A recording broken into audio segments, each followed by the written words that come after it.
All right, microphone check. Welcome to another episode of Everything's Everything, or should we call it the first episode? Because we recorded a few a few times, but for our first official upload, this might be the one. How do you feel about it, bro? I feel good. Yeah, we can go ahead and call this "Everything Is Everything" episode 1. I like that. I like that. All right. Well, I'm one of your co-hosts, Stephon. This is my co-host Jiggy. We're here to bring you topics from music, sports, social commentary, culture, anything you can think of. It's really a podcast that's supposed to reflect life and all of us trying to get through it together, especially during these times that we're living in. So we hope you find value out of our opinions, our viewpoints, and entertainment in it. So, that's one of the main things about podcasting. It's got to be engaging and it's got to be, mind capturing, ear capturing. So with that being said, Jiggy, what you got for the people, man? Listen, all I gotta say, man, is that you guys better be ready for everything that we about to throw at y'all. We got some great topics, some great mind provoking things that we gotta say. So, I'm ready. I know you guys want to hear what we gotta say, so I'm ready for this episode to get started and get into some of these topics that we have because we definitely have some interesting topics. And first things first, I just want to go off and say that this is August 23rd. This is Kobe's birthday, so definitely we're definitely gonna have a topic about Kobe and appreciate him. So I just want to bring that to effect. And I'm glad we recording today. Kobe is your favorite player. It's my favorite player too. So just to be bringing something that's, mind provoking, it kind of sits well with the whole day being on August 23rd, which is his birthday. Yeah, man, it seems poetic in a lot of ways, bro. And like you said, first and foremost, like shout out to Kobe Bryant, happy heavenly birthday. We love you, we miss you. Naturally, like we've never had a chance to meet Kobe in real life or anything like that, but I would say his legacy lives on greatly because he was so inspirational to so many people. And I can say for me personally, I don't think I would have the character I have today if it wasn't for his likeness and the torch that he was in life. Like I really look at Kobe as like a guiding star in a lot of ways and how to go about in business, sports, and life in general. The Mamba mentality, bro, is something that's so applicable to everything. It really brings it back to that Nike commercial that he had like with Kanye West and a slew of other celebrities. And they were talking about different points of that Mamba mentality and how to apply it. And, while it had great comedic moments where like Kanye was like, it's the same animals, different beasts. And he's like, what the fuck does that mean? But it was still a thing where you got the point. You know what I'm saying? Absolutely. And we're just gonna start this episode by giving a legend his flowers. So, bro, why don't you tell the people like what did Kobe mean to you? What were some of the inspirations you got from him? What are some of the things that you even utilize today through his legacy? Yeah, so I mean, what Kobe means to me. I mean, I've been watching him ever since I was younger. But I really became a fan of his when him and Shaq broke up. Because now he was by himself, and in the newspapers and everything, they were always saying, "Oh, what are you gonna do by yourself?"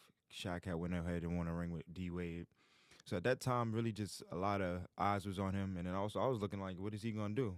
Because before him it was AI, and I was just like, oh, what is Kobe gonna do? Is he still gonna? And just to see him prevail through a lot of things that was thrown at him, from the case, to having no other all stars on his team or other good players on his team, and then getting to the point of building again, starting all over, and then getting to the point where we're winning 2 championships and 2 finals MVPs. So just seeing him go through that, prevailing through all those different things, really taught me, when I go through different things in my life, how to prevail. Using the mentality, it just doesn't stop at basketball. It goes to so many different things. So what Kobe means to me is just using that mentality. Applying it to different things I go through in life. When I was finishing college, is just having the mindset to continue to go. I got like a 30-page paper due, and I'm like, oh, how am I gonna get this done? But just keeping that mentality, getting through things. Any challenges that come up in life, keeping that mentality, and not caring what people think, not Right. caring what people say. Right. And I feel like if you take that and apply it to anything in life, you can definitely get some great results. So that's, what Kobe means to me. And that's what I take from Kobe's game. And it's like I said, it's not just basketball. It's just the mentality that applies to so many different things in life. Right. Nah, bro. I mean, couldn't have said it better myself. I think, Dan, trying to summarize what Kobe meant to me is it's more challenging than I thought. Now that I'm like really sitting here trying to think about it, because it's everything that you just said, and I'm gonna relate it to a Tupac quote when Pac said, I may not change the world, but I guarantee I'll spark the mind that will. I Correct. feel like Kobe sparked so many minds. He sparked so many people to wake up with a purpose and have the mental fortitude to say, I'm gonna get every bit of talent out of myself in anything I do. I'm gonna be, willing to sacrifice and aspire to be something great, no matter what I do, no matter what I touch.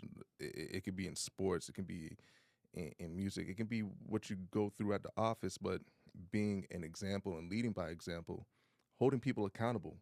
You Hmm. know, a lot of times people want to be bosses, and bosses stand up with their arms closed and they point their finger and they're telling everybody else what to do. Yeah. A leader shows you how to do it. Yeah. They don't ask you to do anything they're not willing to do. And Kobe Bryant led in that way.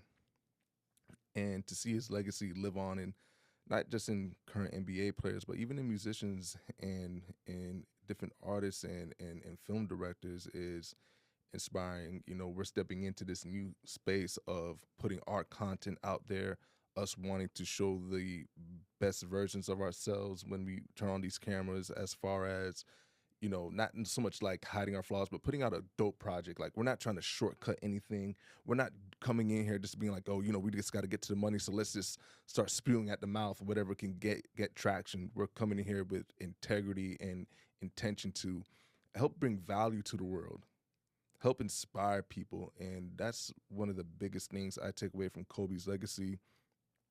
Um, we had this talk before about Kobe's legacy maybe not being respected as much as it should be.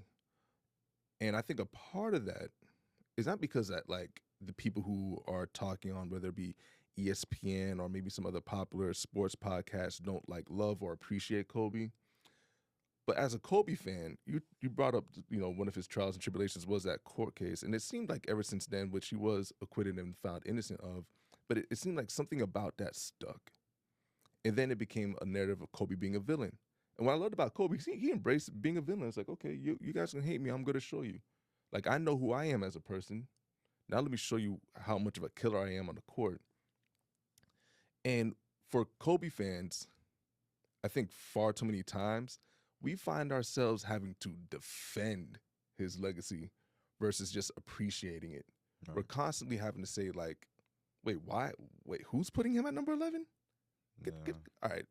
Now we have to go into combative mode and start giving you reasons as to why he's top 3, instead of people just saying, like, yeah, you know what, for real, everybody else on this list is dope, but you got to recognize him as one of them ones. And all his peers, people who he played with, people who watched him grow up in the league. I mean, you're talking about the first high school guard to come straight out of high school, a pioneer. Like, people don't even attach that to his name. He's a pioneer. Yeah. And you probably don't see LeBron James go straight from high school to the NBA if Kobe didn't take that leap in a league that was just it's not today's NBA, where it's a bunch of young kids are anywhere between 18 to maybe 22, 23. Like, the youngest team in the leagues is just like, what, 24, 25 years old. He's going in the NBA as a high schooler in the 90s, where it's a veterans league. Yeah. It's a grown man's league. And he was 17. Yeah. Mel, one of the things about it too, and I do agree with everything you said. Um, him not being respected is the craziest thing in the world to me. Just because of where he started as far as being in the NBA and then where he got to. Mm-hmm. And it's crazy because it's like we're dealing with a whole bunch of hypotheticals, Right. right? We're dealing with a whole bunch of hypotheticals. People put in scenarios that are not facts out there and saying this is Mm-hmm. what could have been done, Mm-hmm. instead of looking at what they could have did in the situation that they were in order to achieve the goal they were trying to achieve. Right. Everybody has different situations, and Kobe was able to achieve certain different things with Mm-hmm. everything that he was given, and you can't really compare because your gift is not his gift, and vice versa. So Mm-hmm. when people start looking at that, creating them hypotheticals, that really, I was really baffled by that, because I just didn't understand how they would think that they can be in his position. And then I think about it too, like, for instance, let's say about somebody like T-Mac, who Right. Percy said that, like, if Kobe switched with him, Kobe's story wouldn't be the same either, Mm-hmm. right? And then if he switched with Kobe, who knows if he would even won 5 rings, Right. right? So what ifs is crazy. Another thing about it too is it's like we're playing a perception game. I realized ever since they ever had those Kobe and LeBron debates, it was always based off of a perception of what you think LeBron is going to accomplish, Mm-hmm. right?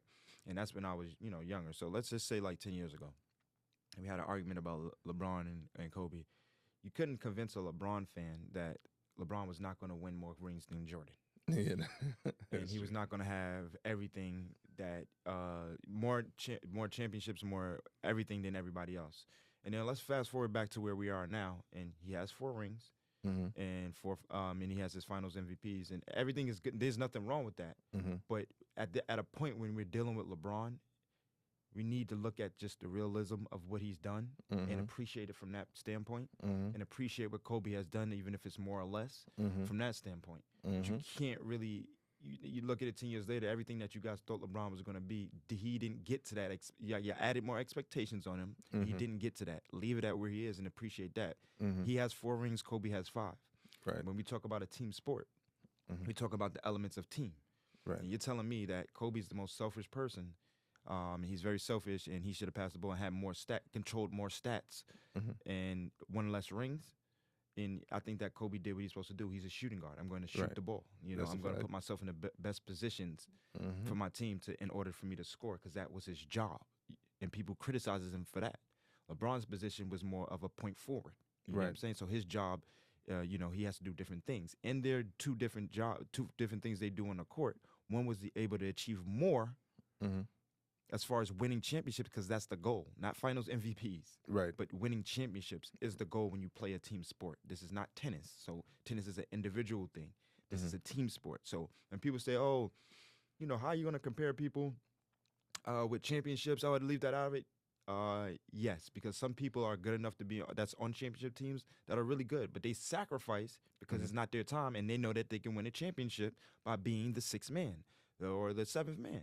So people really have to put those perspectives in there when they talk about Kobe and appreciating Kobe and what he had done, and stop comparing him to people who can't be compared to either what he's done or to even his mentality. You know? So that's how I feel about it. And it's just a perception game. When people deal with Kobe, let's just talk about real facts. And I'll be real. LeBron has over 40,000 points. That's real. Correct. He did all those great things, and he's, I would say he's top 3 greatest players ever. Facts. You get what I'm saying? So Jordan, Kobe. Well, I have Kobe and Jordan the same. So it's orange and, you know what I mean? Yeah, apples and oranges. Apples and oranges, yeah. So when they 1B type. Yeah, so scenario. how I feel one day might be one or the other, But LeBron comes right after that, you know what I mean, as far as what they mean to the game. And I just think it's true. You can't tell me that, LeBron means more to the game than Kobe. Yeah, no, and people have to really look at those points when they talk about somebody like Kobe. But yeah, that's how I feel about it. Kobe Appreciation Day, man. Yeah, this is what we gotta do. And appreciation is a place that we as a society should operate from. A lot of times, we live in this internet era, this social media era, where like we go on comparisons and we just start denigrating and tearing down, whoever's not our favorite. You know what I'm saying? Like with anything, and instead of just appreciating and acknowledging like who's great, like you said, like I got Jordan, Kobe, Braun, but I don't mean like, oh, I hate Braun. If someone even said, hey, I got Braun #1, it's like you got an argument for that. Like I recognize the argument LeBron has for one, the same way I recognize Jordan's argument, the same way I recognize Kobe's argument, and a lot of times people don't even want to recognize the argument. It's like, oh no, your guy did this, and it's like, bro. We're splitting the hairs here.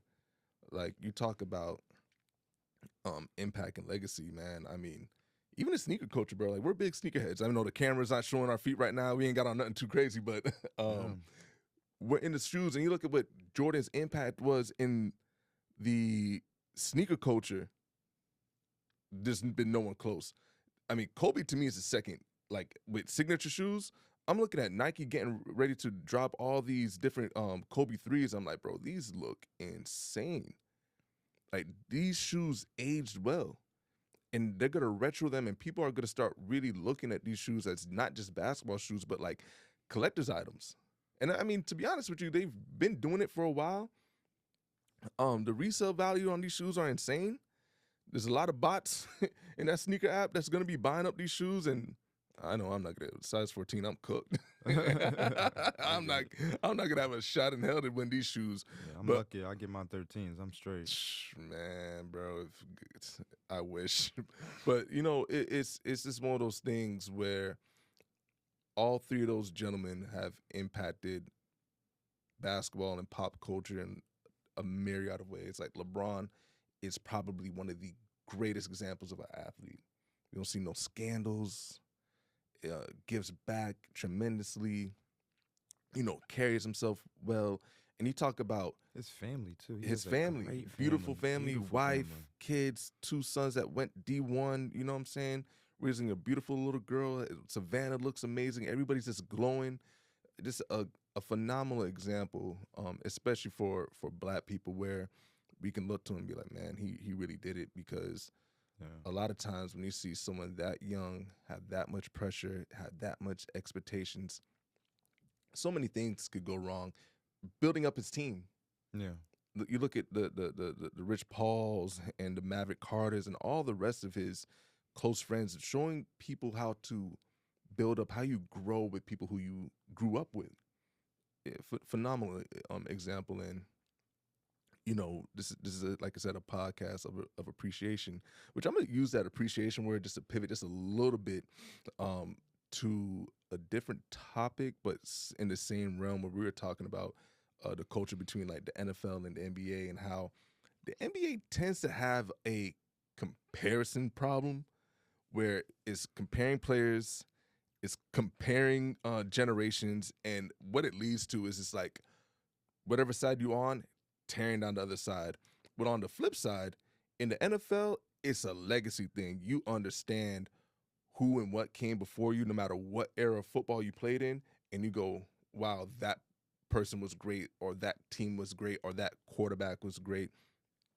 And I just want NBA fans to adopt that mentality and to recognizing, like, yo, this don't got to be that thing where, yo, if you played in 1970, you played with plumbers. It's like, bro, none of these people were literally plumbers. Like, you played in 1980, they sucked, they couldn't shoot, or they're playing with the milkman. It's like, bro, these were still like the top 1% of physically gifted people in the entire world. Like, these were still the elite of the elites. And for you to dominate amongst the elite says you're great. And everything in life evolves. Like, I think about it like, if you build cars, right? You know, you're building cars in 2025, and you know, you got Bluetooth, you got these massage seats, heated seats, but you got this wealth of technology at your disposal. Mm-hmm. And then you look at the first cars built in like, what, 1915 or something like that? Yeah. With none of those resources. Mm-hmm. You'd be like, dang, how did they even get the gas to work? How did they actually build a concept with such little resource? Yeah. Or if you were an architect and, you know, you can build all these state-of-the-art houses, and even though I feel like 90% of these houses in South Florida all look the same now. It's all like the same design, like, you know, the very sharp angles, gray and whites. Still fly. Yeah. Still fly shit. Still fly. But would you go to Egypt and go, damn, these pyramids ain't got no Wi-Fi? Or like, damn, these pyramids ain't got no furniture. You'll be like, yo, how the hell were they able to build this? No cranes, no cement, or no explosive to build the land, no, like whatever tools, hammer, like, did they have this hammer, that? You're looking at people who came before you and they had to do more with less. And their more led to you having to build on top of that. So my thing in life is like, you know, you got to appreciate where you came from and those who came before you, because it's going to help you get to where you're going. Like, all these players getting $250 million contracts, $300 million contracts, they're getting that because people who were getting paid 400,000 or a million or maybe even 2 million made the product desirable Yeah. and gave y'all a runway to keep the torch going. Well, And that's just kind of like my say on, like, appreciation in sports culture, especially as it pertains to those two leagues. I would love to see more NBA fans adopt like NFL type standards when it comes to appreciating the sport and the league that has given all of us phenomenal memories. yeah, I mean, as far as like NBA fans and then, like NFL fans at the appreciation levels, I really do think it differs at the point of, the elements of the sport. So, both of them are team sports. Mhm. But we know that the NBA is more of an individual. It spots the light more on individuals, to whereas you won't really appreciate the team as much, but you appreciate the individual because 5 players on the court, Mhm. and that one player, he can shoot, he can play defense, he Mhm. can do all the things that's needed on the court if he chooses. And when it comes to football, that person passing the ball is not going to be the person catching the ball. That's true. That's And true. that person that's throwing the ball is not going to be the person playing defense. Mhm. As far as the appreciation from fans, I feel like the fans can appreciate the people who came before as far as the team element is concerned, because even the Right. team, even the fans play a big part in the team, Mhm. right? So I think teams, and you see a lot of football teams, they have a deeper appreciation because of the element of team in the football game compared to the NBA, where it shines more lights on individuals, and it's hard for fans to get more on the backs of the team itself because it's more easier and Mhm. it's more relatable to get on the on the individual that's on the team or whatever team they're on. So I just think the appreciation just comes from the elements of how the sport, business wise, how the sport is kind of sold to people, Right. you You're know? right. And I just feel like, if people, if NFL fans, I mean, if you had that one player in the NFL, like you have Travis Hunter, he's playing, defense In and offense. offense. Right. He may become somebody that may shine a deeper. And there's NFL players that play both sides before him. Mhm. Deion Sanders did it. Mhm. But he may be somebody that may shine in that element, right? And Mhm. that individualism, people may start looking at him a little bit more different because he's doing more things, and that may, Right. the appreciation, like, oh, there's nobody better than Travis Hunter. He does both. That's where you might see NFL fans start more appreciating individuals more than they appreciate teams. So that's my thought process on that and an Right. appreciation for it. Now, how I feel about I think how I feel about it from a business perspective, I feel like the NFL knows it's better to sell the teams to cities, Right. and I feel like the NBA knows it's better to sell the individuals, and I think that's why we have the appreciation the way we have it. Bro, that's an amazing point. A lot of that do be marketing, like you said. When you're looking at a team, it's hard to like focus in on one thing. But like, basketball players are, pop superstars in ways that NFL players aren't quite. Um, Simply because most times when you see them on the field, you barely see their faces. Everyone's wearing helmets. Where in basketball, you see faces, you have posters. It's just like you said, the marketing of an individual um, goes a lot more into play. But we can do a quick pivot off of sports and head into some music, man. And listen, we're almost done with this year, and it's been a lot of good music out. There's been, especially for hip hop, like there's been a lot. Like even on the R&B side, there's been really good R&B to have come out this year. Like I love Kalani's Folded single. I can't wait to hear the album that comes with that. Mariah the Scientist has dropped. I think that was early Friday morning as we're recording. Had a Okay. chance to listen to that project. Loved it.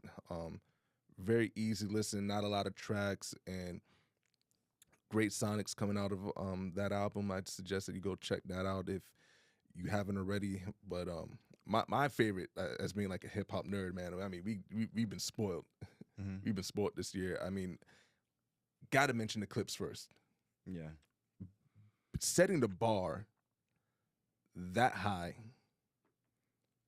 not just with the music, but how they appreciated the music, how they presented the music, how they went out and touched every type of media outlet and talked about the music was masterful. And one of the biggest things that I took from even that is valuing music as art pieces and treating it as such. Like I think it was maybe 2 years ago. It was, watching CNBC, and it was this like art auction, and it was like a banana on a white board, and it sold for like $3 million or something like that, some ridiculous amount. And people are like, "Well, what if when the banana rots? Like, is the art gonna depreciate or whatever the case may be?" And I'm like, "Damn, you can buy a banana on a white slab for millions of dollars, but people won't spend 10.99 to buy the albums." And to make it worse, like the corporations have really devalued the music because we'll give you all this music for damn near free for a monthly subscription. And it's like I think that created this psyche in music fandom where it's like come and go. There's no attachment to it. I didn't buy the physical. I don't have a poster on my wall of the album cover, and it's cheapened the music to a point where I don't know if fans properly look at music as art the way they should. Yeah, but it's crazy that you said that with that picture that sold for him at the $3 million. As soon as you said that picture, I wish I would have seen it just because I feel like that's a great depiction of life itself, Mhm. art itself, just for the simple fact that when if that as that banana slowly deters, Roads, right?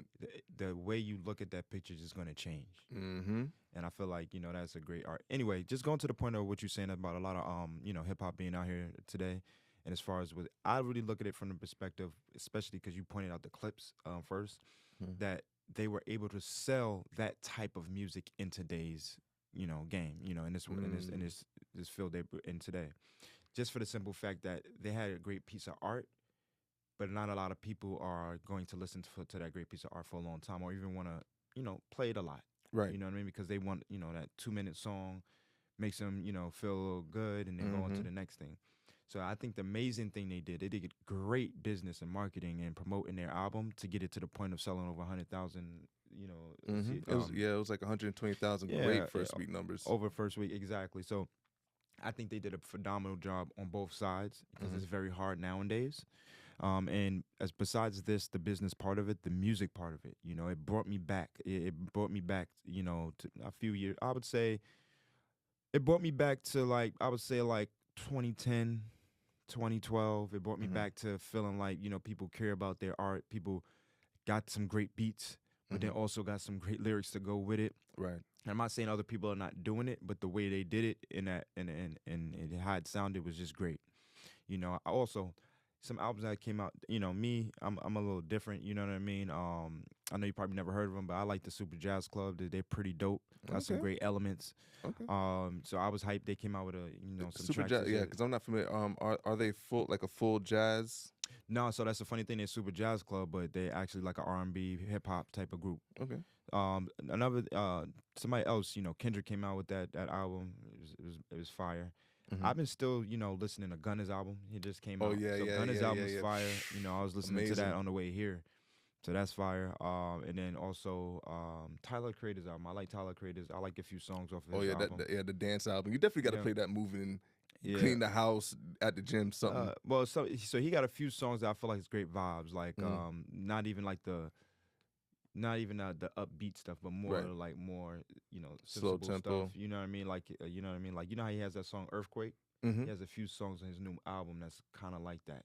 Right. And he got some great samples on his album too. I heard it. It definitely brought me back to like 80s type of funk hip hop. Like even the album cover is like almost like a parody of like LL Cool J Yeah, with the exactly. red Kango. I definitely enjoyed that project. I got to check out that what was the name of the group again? Say it one more time. Super Jazz Club. Super Jazz Club. Yeah, I definitely got to give that a listen, man, Yeah. and see some of the different sounds that are out there. But like you said, it brought you back to a point where you feel like people cared about the music, and I think that's important because I'm not mad at because you have some fire 2-minute songs, 2-minute 30-second songs.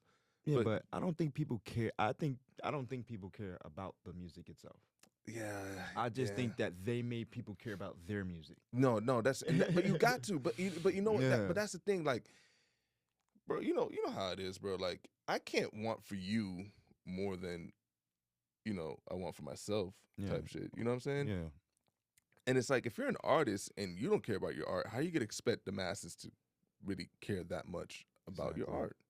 So Yep. you gotta present to it like you care about the art. And unfortunately, there's a lot of like non-musicians Yeah, in the space that are like quick licks. yeah. But here, take these, 15 2-minute songs and run it back on streams as much as you can. Or I'm gonna have this one thing that's gonna pop on TikTok. It's literally like a 15-second sound clip. The rest of the song could be complete trash, but this song's gonna go on TikTok, and that's all I need because I got my money and I'm popping and I'm gonna go to these appearances and get these brand deals. And it's like the music suffers so greatly because people treat it as a lick.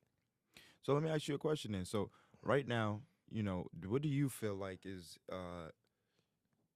going to sell? Like, what sells more? You think now, like, so, a streamer putting out music, or an actual rapper putting out music? Like, as far as just think about it from a whole scope What of the sells more? yeah, think about it from the whole scope of who's able to promote better, who's able to promote more, the elements of what people are listening to, getting the input from the fans right away. You know you what, know, bro? This is gonna sound. I feel like we're gonna lead into a debate. I'm gonna say the rapper sells more than the streamer if the rapper targets his audience the way he needs to. And I'm gonna say it like this, right? Streamers fans are attached to a moment. And it's not even a moment, it's just like by second because they're watching these things live. So yeah, they'll pay attention to that song for that stream, maybe for what, a day or two. But by the time you're on stream number 4 or 5 later in the week, they've moved off that. They're not invested in it. They're not gonna go revisit it, and they're probably not gonna put their money behind it because it's just a moment. It's quick digestion. It's like, okay, cool, that was next. All right, what are you gonna jump off that couch? What are you gonna do? So, granted, I know it's a massive market, but you got to also think there's so many people in the world. Even if you just took the United States, there's so much people in the world, and that there's a whole nother section of the pie that's untapped. That's actually invested in the music. That's gonna buy your merch, buy your music, buy your concert tickets.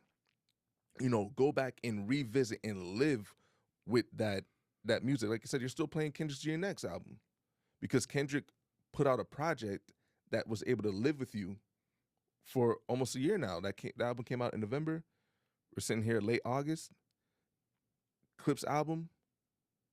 I don't know what second and third week numbers are, but people are still talking about this album, still going. Like the shows look incredible, and well, they're living with the music versus digesting and pissing out the music, so to speak.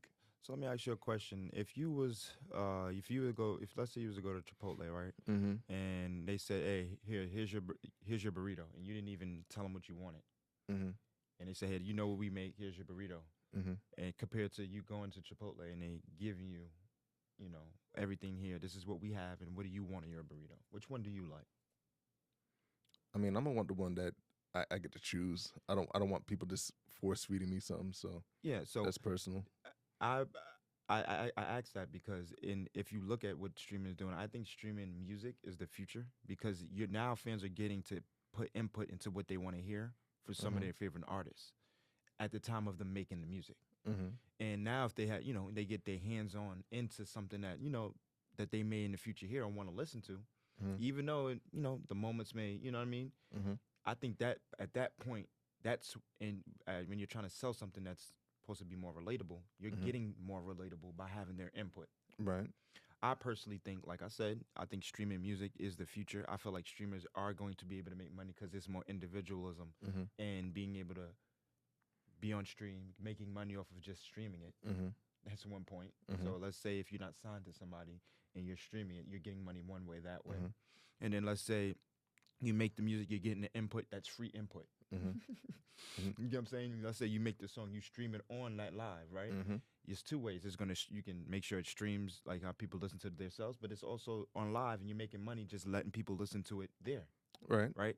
It's so I personally think that the industry, rapping industry, how they make money, of course they're gonna make money the way they make it. They know they know how to do it. Mm-hmm. I think streaming is the way for individuals in the future to really allow fans to have their hands into some of the music they want to hear? Okay, all very valid points, right? I'm gonna use your Chipotle example. If I make the burrito, it's probably gonna be one of the worst burritos ever because I don't know how to make burritos.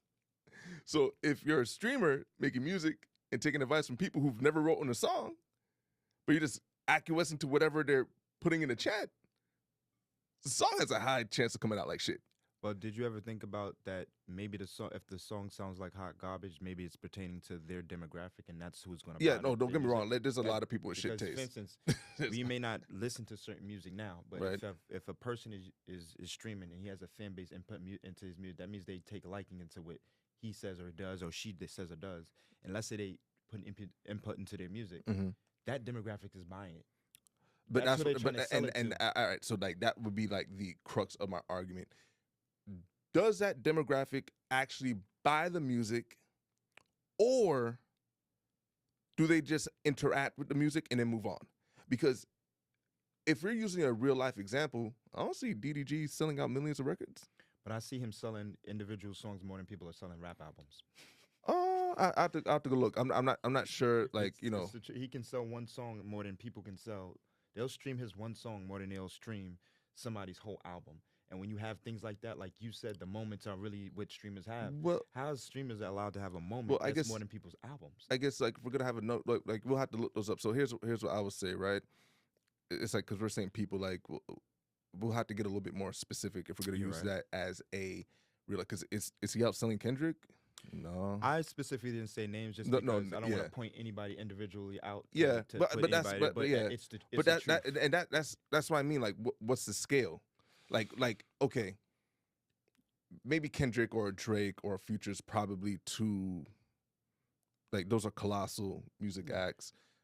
But if, like, is he outselling, like, C-list type rappers? Like, I don't know enough to say. But think about it like this. Let's say if he's outselling C-list rappers and he's streaming. Okay. More than let's say I'm a C-list rapper, but I put my all into rapping, and then he's outselling me. He's not putting his all into rapping, just making one song more than my album. That kind of, that's the argument I'm making. Yeah, he can just be on stream going, "Hey, I want to go dilly dally do," and it may stream more than somebody that actually put some work in, hard work into an album. So I'm just saying, like, hey, listen, that input into it, it's leading people more into being it. They just hit, oh, this dude is raw. I listen to so many dudes that I hear. I'm like, oh, this is raw, but like, I don't want to hear this. Right. You know what I'm saying? No, I get it. I get it. Music's tricky, right? Like, art in general is tricky because it's subjective. We can go to a museum right now, look at the same art piece. You say it's trash. I say I love it. You know what I'm saying? I see genius in it. I say this is one of the most irrational things I've ever seen. Yeah. So it's subjective. I guess I always stand on the side of like, quality is always going to sell the best. Yeah. No matter what you're doing. I think effort is always going to sell the best. So, I mean, that's why I have to ask, like, the scale we're going to grade him on as a streamer. Because can a Platboy Max make money off of music? For sure. Platboy Max is going to make money off of music. Okay. But now you understand that a lot of music isn't just what you're going to do on stream. Can Platboy Max go and sell out a venue? Will people show up to his concerts? Will people buy his, like, there's always this levels of things, which I don't have the answers to. I don't know how passionate his fan base are, but I argue that, especially for younger demographics, which most streamers are interacting with, what, let's say on the low end 12, on the high end 24, 25, like a really young demographic, depending on the streamer and the content. You know what I'm saying? Like, when like Kai Cenat is, I mean, he's been around for what, maybe 4 or 5 years now? Probably longer than that. Probably longer. Yeah, probably noticed him. Yeah, probably like longer than that. I started hearing his name around 2020 during the pandemic. Yeah. And you see where he is now, and his audience has grown. Like, I'm outside of his age demographic. Now, mind you, I'm not sitting down there watching no Kai Cenat stream for like 15 hours, but I see the YouTube clips. Yeah. I see the clips on Twitter. I see the clips on Instagram reel or whatever the case may be. So like he's expanded his audience greatly. But like when he started, he was such a young kid. So some of those same young kids that were watching him just do wild things in the Bronx or running around New York City, interviewing people, saying wild stuff or whatever the case may be, just having fun. He's a ball of energy. Now they're watching him being a legit content creator, a young businessman. You know, he's who like it seems like almost anybody who needs something marketed, like even on a corporate level, like he was at the BET Awards just covering everything, you know what I'm saying? Just running out the cameras, like he's that go-to. Do we know if Kai Cenat were to say, I want to be a rapper, could he really sell the records? But do you understand that? Let's say he goes on stream. There's people that donate. Why would he need to sell out a concert when he can sit in his house and sell it out? Yeah, but that's what I mean. I think at that point, you know, we're kind of discussing two different streams. So I get what you're saying. Like, I'm discussing it for the simple fact that if he can get those people not to leave their house to spend that same money, right? How much do you think they'll spend to come out the house to see him? It's not like saying, hey, listen, he's not going to sell that out. But let's say he has 40,000 people on stream. Mm-hmm. And let's say half of those people come to see him. Mm-hmm. And let's say on stream they don't each donate $5. Mm-hmm. How much do you think he can raise that $5 all the way to? Just for them to come out to that, and half of them to come out. So let's say he can really, I'm just letting you know that there's more money. Like if somebody wanted to sit, if one of these streamers wanted to sit in their house and outdo a rapper, they can sit in their house. On some streamers. Yeah, I think some streamers and some rappers, because like I guess like my thing is really is not so much doubting, because don't get me wrong, streaming is here. Like some people are saying streaming is gonna get podcasts out of here. Maybe we're late. Maybe we're late on the podcast wave, but I would just say that it still depends on what, because you just see different examples. Like, and mind you, these aren't like apples to apples examples, but it's like the Instagram comedian who makes great, funny 15-minute clips don't translate to stand-up. You can say like, hey, if I can open up my phone and make people laugh for 15 seconds, who wouldn't want to come see me at this comedy club? It don't always translate. Same thing with streamers. Now, don't get me wrong. In the case of Kai Cenat, that man turned up New York. When he was offering a free PlayStation or something like that, and they had to shut down Times Square, and he was facing all these, I was like, yo, the fan base is rabid. Right. Now, mind you, that's free PlayStations. Yeah. I don't even have a gaming system. If you're gonna hand up a free PlayStation, I might look and be like, maybe I'll turn up. You know what I'm saying? Yeah. Like, I get it, but going to see Kai Cenat do like streaming live activity versus going to Kai Cenat and seeing him do music, it slightly changes things. I don't know if streamers, not to make it like a Kai Cenat specific thing, I just haven't seen an example yet of a streamer actually translate that to, because music is a whole separate thing. In the music business, it's this whole separate thing. Like, record labels can look and be like, okay, your streaming numbers are great, we want to put a budget behind you, and they'll get you. You know what I'm saying? Because you have an audience. Like, that's the first step. You have an audience. Now, once these people get back their numbers and what they see, and like if the audience is quote unquote connecting to the music and how that translates to their profits, then that's when you kind of know. But that's kind of like a what if. But it is something like an interesting point that you brought up to keep an eye on, to see if that does translate to something in the future, where even if like A1 artists start to look at streaming as a way to push their music, because I think that's going to be innovative all in its own. If you can find that tier 1, tier 2 type artists who can also be charismatic on camera and make music live or whatever the case may be, and develop an audience in that way and be a way to interact with their fans. So that's going to be an interesting point. Absolutely. Just to pivot off that real quick, we had a few interesting topics that we were talking about on a more personal basis. Yeah, I mean, there was one topic that I was talking about last time, as far as like colleges, and basically, I want to just reiterate it. I know I didn't, nobody heard me say it yet Right. here, Oh but yeah, I just bring want to bring it back. talk about the college aspect where I do feel like a lot of kids pay into going to college, and I feel like at the ending result of it, when they get to after finishing college, is they still have to look for a job. They're not guaranteed a job after paying all that money and getting to college. And I really was on the thought process of thinking like, all this money is going to these schools. These schools are very profitable. How are they not pushing towards certain laws for the students that go to their schools Mm-hmm. in order for them to make sure that they get jobs or gets paid a certain amount? And Mm-hmm. I think some of that money that gets put into those schools should be pushing laws to make sure that they, actually get the jobs that's needed to help push, certain communities the way they need to be pushed. Because why should you graduate from college and have to go work at a McDonald's? You know what I'm saying? When you put in all that work at school just to learn a higher level of education. Right. So it needs to be some. I personally think I'm just trying to find. The only reason I bring this up because I was just trying to find in my mind, bro. Like, why would I want to put my money into going to school when I can go read the books that's needed? I can go look up all the courses, all the books that's needed, and go Mm-hmm. from there. Like they're not making, just personally to me, it's not looking, feasible. It's not looking good Yeah. enough for anybody. It, If it- I had it's kids to yeah. want them to go to college, Yeah, it's not. that type It's of thought def- process. in the time we live in now. It's definitely not as advantageous as it once was. Like, you know, for so many generations, education, education, education, education. Now, because we live in a society where education is not just in schools, Yeah, it's in trade schools, it's in online learning, it's in real life experience. Like education has, broadened outside of the school demographic, so to speak, right? And as it pertains to college, it's just getting more expensive. Like everything in life is more expensive. And something that I've seen a lot from other people who once they graduate is a lot of student debt.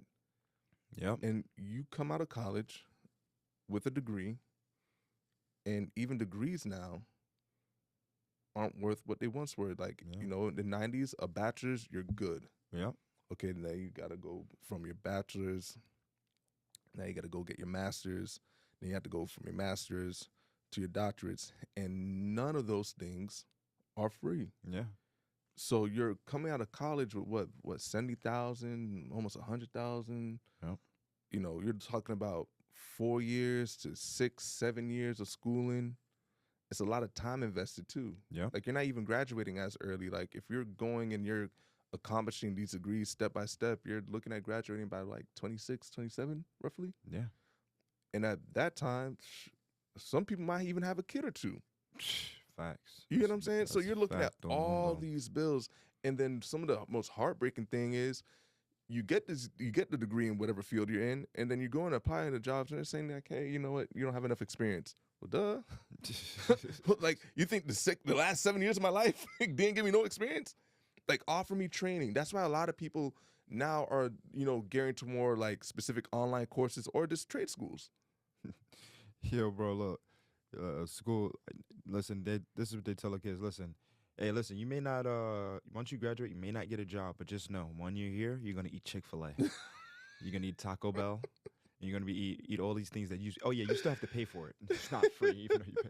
But you can eat all these things and graduate to realize that these things are expensive. Hey, bro. Hey, that's basically what they Listen, be you're, saying, bro. You're wearing the you're repping FIU right now. If you know anything about FIU, them crack cookies, man, them macadamia nut cookies, Yeah, it might be worth it, bro. I'm just saying. I have not found a price went macadamia up. nut. The price went up. Yesterday's price ain't today's price. Hey, bro, I'm just That's what saying. I'm saying, the price went up. Dead macadamia nut cookies, bro. You can't find them at Subway. I can't find them in the mall. I'm just saying, bro. They got something there. It might be worth it. Just got to do the knowledge, nigga. That's how they get. That's how they get the people when they come on campus. And this is where our crack cookies are. You can try them. You won't leave. No, That's what they tell 'em. dead ass, bro. And listen, the name crack cookies is applicable. Had all us in a Oh, man. chokehold, If you bro. if you went to FIU, you go to FIU, you know what we talk about, man. Yeah, I mean, not to regional. I hope one day we can have like an audience that's like broad enough to say like, yeah, you're in Oklahoma, and we're talking about some Miami school. It's like, Right. what the fuck they talking about? Right. You mean they literally put crack in the cookies? Nah, that Like, means they gotta get their butt down here and try some of yeah, this you crack gotta to go to listen, FIU. pay that out-of-state tuition, man. Right? Don't get this money. Go to It's worth it for FIU. the cookies. It's the best plane ride you'll ever have. Yep. Just make sure when you come during spring break. That's when they make them the best. Yo. You remember like spring? It's crazy because spring break went to being like a vibe, to then being like super ratchet and chaotic, to then like now I haven't really seen any spring break madness in a year or two. It's probably gone back to being a vibe. Hey, bro. Either that or niggas is broke and they can't afford it no more. Everybody they don't know where the pop. We just don't know where the popping spot is at for spring break now. Cause listen, bro, it all started with Freaknik. Freaknik. Well, I don't know but I just remember it's Freaknik first. That's where they all started wilding. They had to go low key. Now spring break, they coded it with spring break now. Right. And that's what spring break is. But Miami shut it all down. You know what I mean? Oh yeah, that's true. They did it. Yeah, Miami shut it all down. They don't want people down there. A lot of people who have money down there don't want them wrecking none of the property that's down there. So yeah, you gotta fuck around and go to like Pensacola if you want to try to. Yeah, go to less expensive areas, and then they want them. So me, I used to listen. I was at spring break all the time when it was lit. Miami, yeah, it was a vibe. But ain't the same.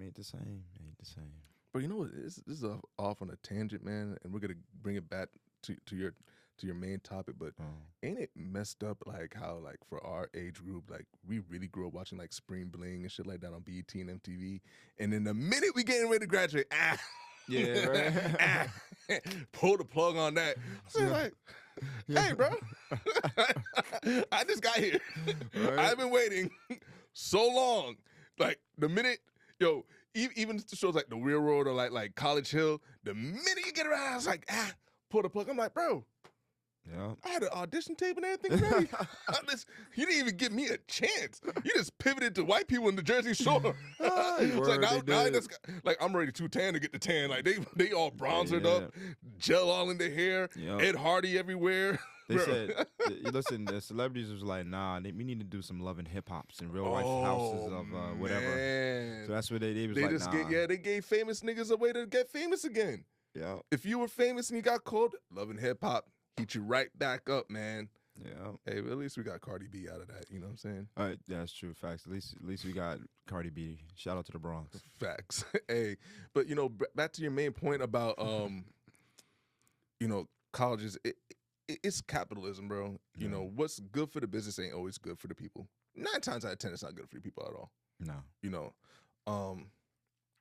And when you're looking at colleges, these institutions, you have so many people graduate that don't give back to the students. They give back to the institution. Correct. And there should be some type of pipeline where you come to the school.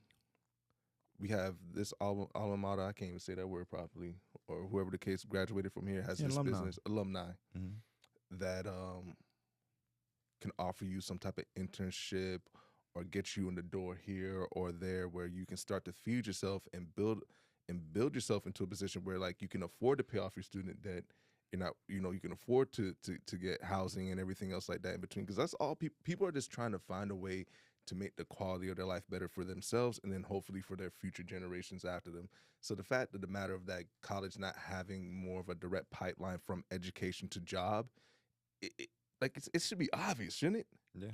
Like it should be obvious, and that should be something that's beneficial to the whole economy in America. Yeah. Not just like the students themselves, because to me that would mean more job expansion, better quality products. You're getting like the best of the best in the field with real live experience, learning on the job, as well as what they learn through their 4 to 6 years of education. So while we're on the topic of bettering ourselves, I know I brought to you the topic of addressing insecurities, right? Yeah. And I believe in us as men being the example and the tone setter and the leaders, and we have to do a better job of addressing our insecurities, because far too many men take those insecurities and grow up with them and never address them, and then it shows up in ugly ways. Yeah. Like, bro, I can't tell you the amount of times when I was telling people about me starting this podcast, are you gonna get on the mic? Or I shouldn't say people, but women telling me or asking me, are you gonna get on the mic and say mean things about women? I'm like, no. Hmm. That's not even in my heart. I don't even have negative things to say about women, Yeah. like at all. Even if there is something that might be a quote unquote negative, I approach things from a place of understanding, and I rather understand and address the issue and how to heal it versus denigrate somebody over it.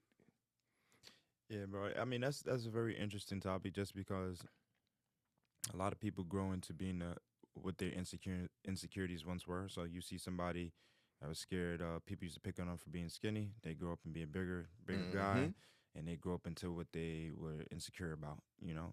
Mm-hmm. So I just look at it from the standpoint that there's a lot of people out here that don't realize that. Being conscious of the fact that you have that insecurity, knowing that it may play a part in who you truly are.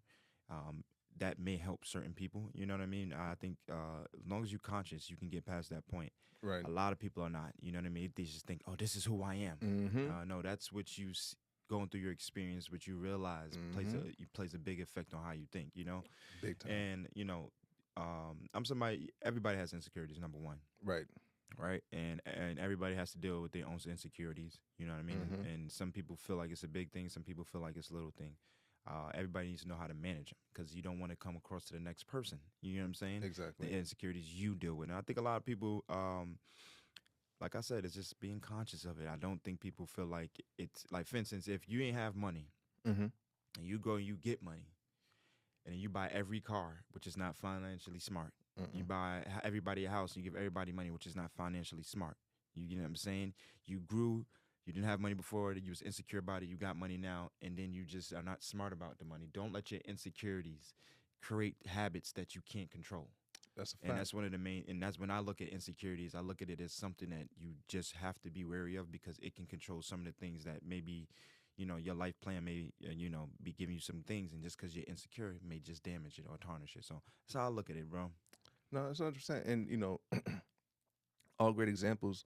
Or like, I'll use myself as an example. There's a point like in my childhood, like between ages 11 and 13. Like when you're preteen, you got all these hormones growing, you're getting taller, shorter. Like I had like a chubby face. I was never like popular in middle school.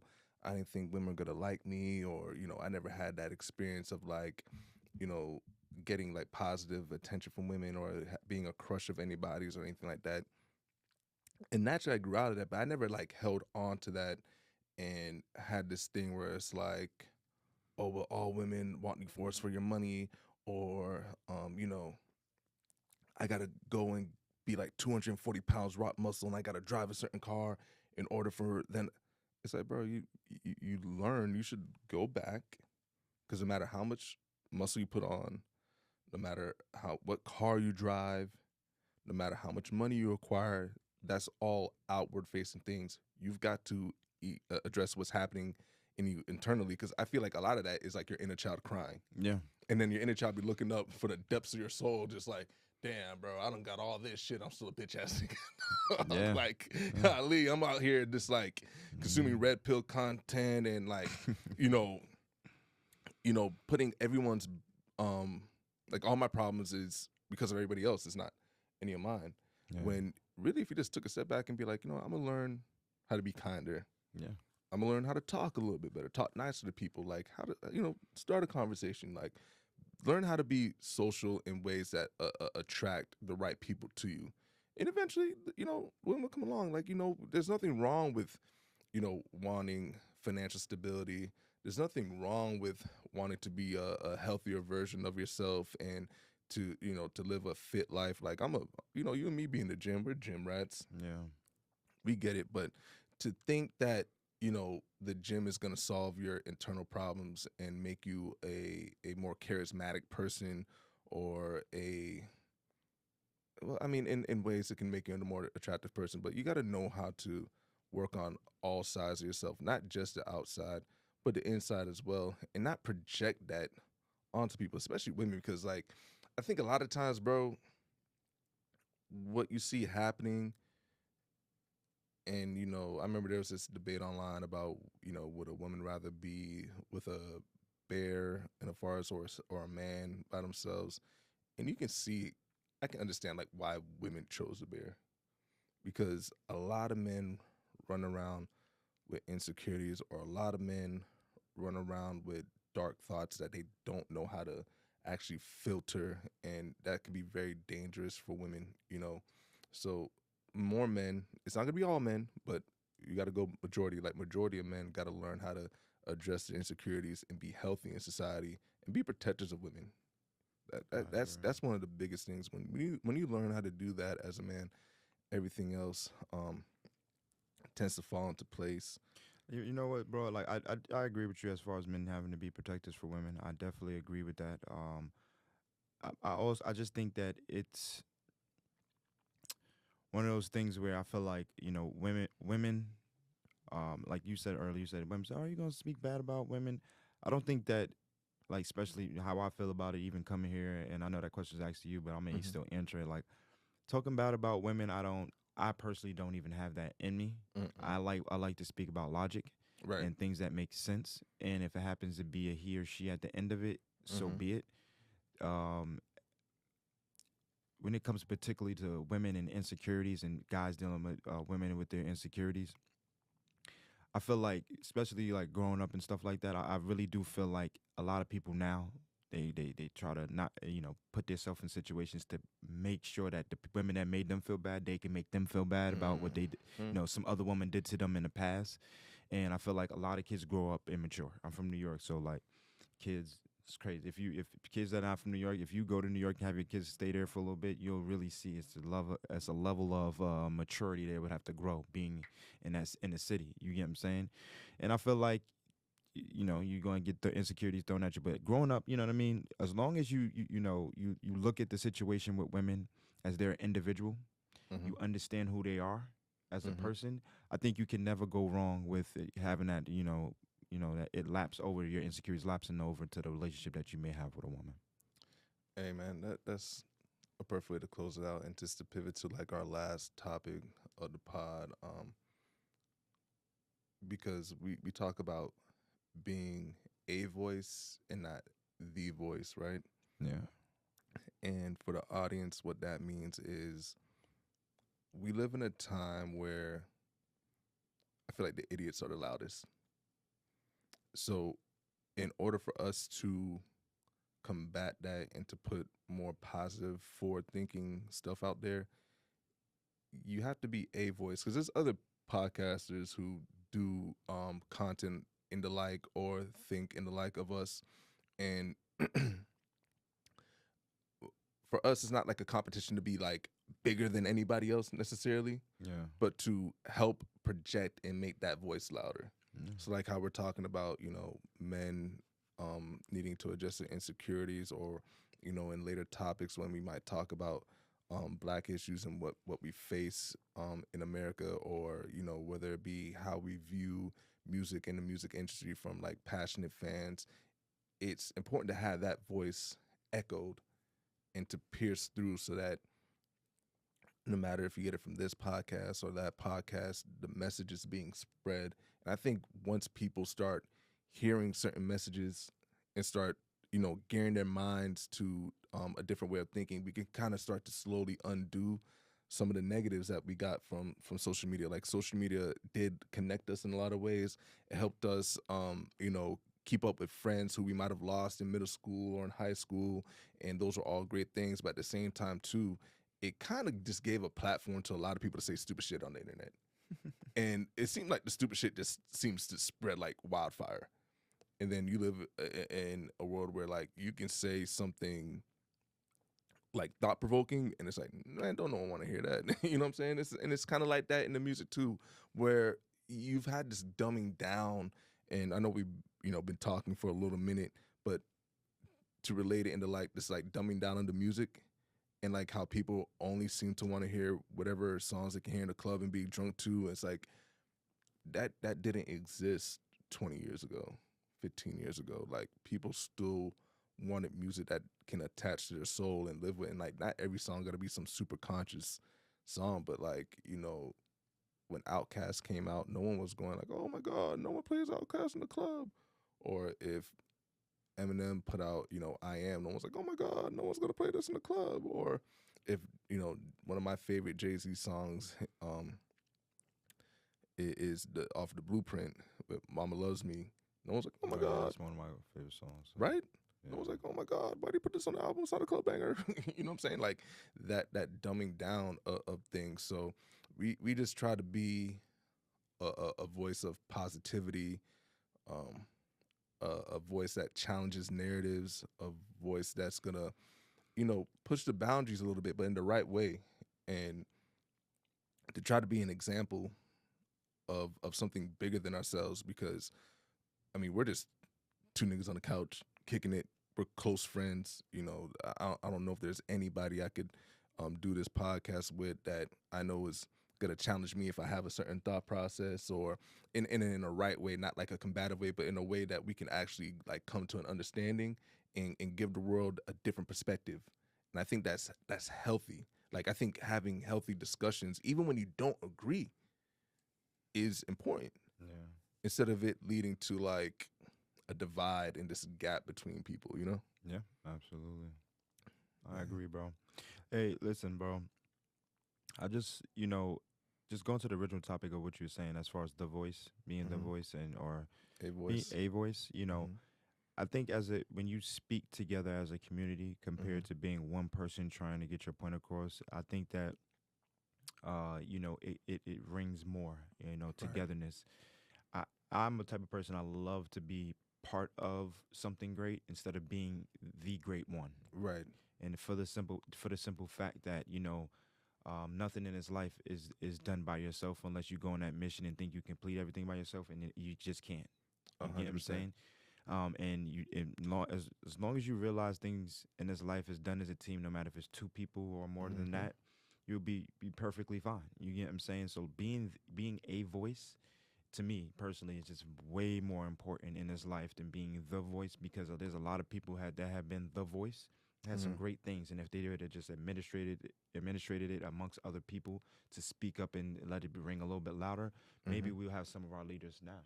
No, that's 100% true, man. You I know, mean, it's a lot of people, a lot of leaders that we had said some great things, and of course, they had some great comrades and different people on their side, but you know, everybody was able to pinpoint exactly. the voice. I'm so glad you said that. You know what I'm saying? And Hmm.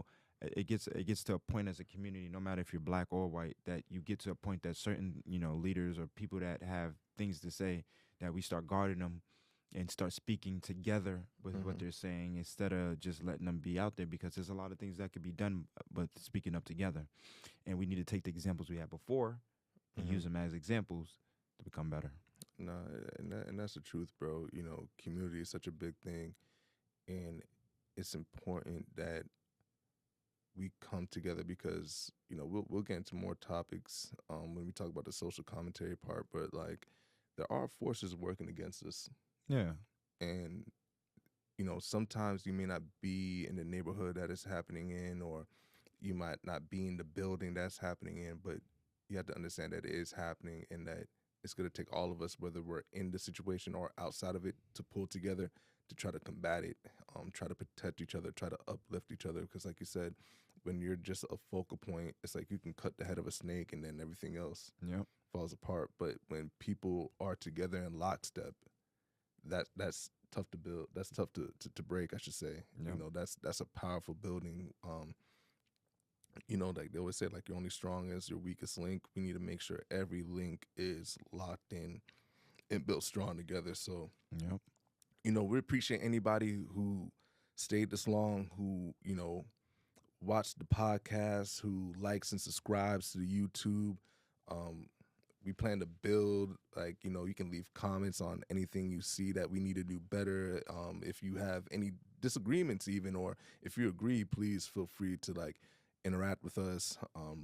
Reach out to us. We're gonna continue to build. This is probably gonna be our first official episode. This is probably gonna be our episode one. Just like a pilot episode, so to speak. And whether you came for sports, if you came for music, if you came for social commentary, even if you came for a laugh or two, if you want to take a clip out of this and share it with friends, it's all greatly appreciated. We love and appreciate y'all, and we're gonna try to make sure we stay consistent on our end on giving good quality, being here week by week, and feeding you guys, something that you can take with you in the car, listening in the shower, or wherever the case may be. So This is Everything is Everything. I'm Stephon. This is Jiggy. And we'll see you next time. One, Peace. y'all. Yes, sir.